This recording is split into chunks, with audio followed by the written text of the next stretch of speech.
Hello అండి. మీలో ఎంతమంది పెసరట్టు లవర్స్ ఉన్నారో? నాకైతే పెసరట్టు చాలా ఇష్టము. బట్ ఆ ఇష్టం ఇప్పుడు లేదనుకోండి.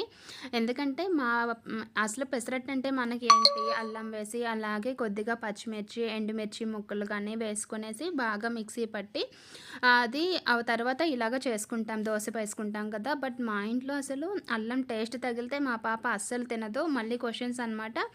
దోస ఎక్కడైనా గ్రీన్ కలర్‌లో ఉంటదా మమ్మీ అని. దోస గ్రీన్ కలర్‌లో ఉండదా అండి? ఉంటుంది కదా!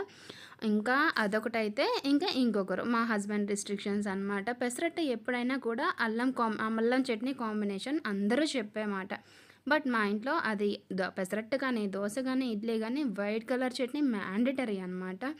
అది చేసి తిని నాకే చిరాకొచ్చేసిందనమాట. మీలో ఎంతమంది పెసరట్టు లవర్స్ ఉన్నారు? అలాగే పిల్లల కోసం, హస్బెండ్ కోసం ఇలా చిన్న చిన్న త్యాగాలు అవి బావుంటాయనుకోండి. ఇలా చేసేవాళ్ళు ఎంతమందున్నారు?